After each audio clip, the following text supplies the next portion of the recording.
Welcome back, viewers. This is James Kalm, the guy on the bike, and we're here at the Front Room Gallery. What's the address here, Daniel? 147 Roebling Street. 147 Roebling Street, at one of the holdouts in the Williamsburg art scene, and we're going to talk to Patricia Smith about your latest show, Mapper.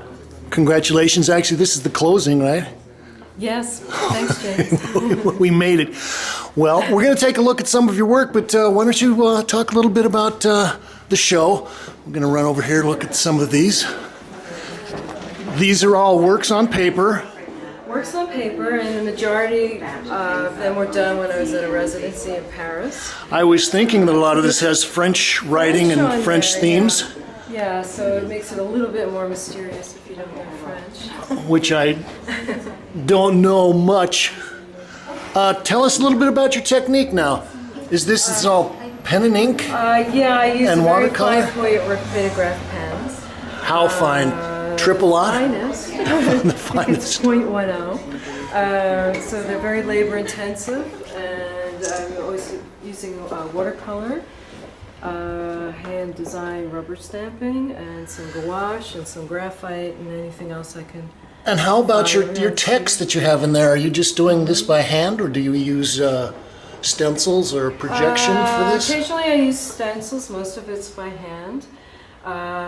And the majority of it is invented text or comes out of my head, although... So you don't have a particular typeface that you use, you just use what you feel like? Very simple hand drawing. Okay, let's move over to this wall. You know, one of the other things I thought was interesting is that although some of these pieces are referring to geographical areas, I thought this piece kind of looks like a pelvis, and that's one of the things I kind of enjoy, is that there's this kind of a transference between the imagery, so that you really don't know exactly what you're looking at. Well, that is actually a map of a text rather than a place. And what I've done is created a body for the text to exist in that relates to, you know, when I broke the text down and organized it, it became a body. How important is the text for you? It's very important. I love how words open up spaces. With Words open up spaces? Yeah, open up spaces in the mind with their double meanings and their shady meanings. Museum of Self-Reference. Yeah, I like this is nice. That, yeah. So beyond just using the text as designations of area, you like the playing with them, the poetry. Exactly. It's almost kind of a Dadaist approach to language. Yeah. How big is this piece? That's got to be what? 22 by 44, something like that. 44, I believe. Yeah, 35 by 44. And that's a buff tinted. Is that Reeves that you're painting on or drawing on? What is that? Arches? Most of my paper is arch. Okay. Yeah. I'll sort of swing around here. Is all the incidents. These are based on actual geography, actual incidents that occurred. I was looking at this one. I thought was interesting.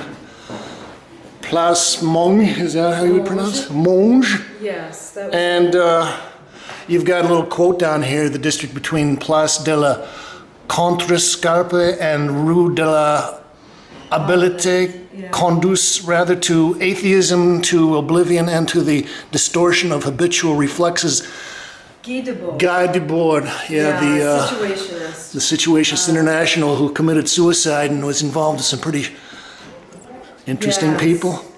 Yes. So this mostly is a suite. These were all done while you were in Paris. Most of these. Yes, and these works were inspired by the Situationists, actually. Oh. So they do refer to, you see some little Situationist references and to the concept of the derive, where you take a walk without any destination in mind. Right, and you just look for interesting things where Yeah. different parts of society come together and cross over in the crossroads. Yeah. Did you Yeah. have a chance to maybe study some of the Situationists in depth when you were there in France?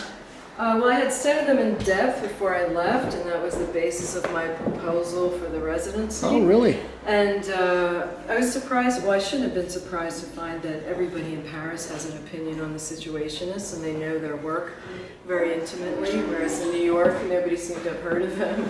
Well, you're hanging out with the wrong people in New York because Yeah, well, I'm familiar with an American going over there and talking about Guy, however you want to say it. about Situationists. Yes, well, 1968 was a long time ago, and I think that was probably the height of their influence. Now, this is an interesting Yeah. piece. This is actually dealing with the Gowanus Canal. That's right. And is yeah. this the part that's out in Bushwick? Is that the English Kills part of it? Gee, I don't know. That's right around 4th Avenue, and that's right near the brick building.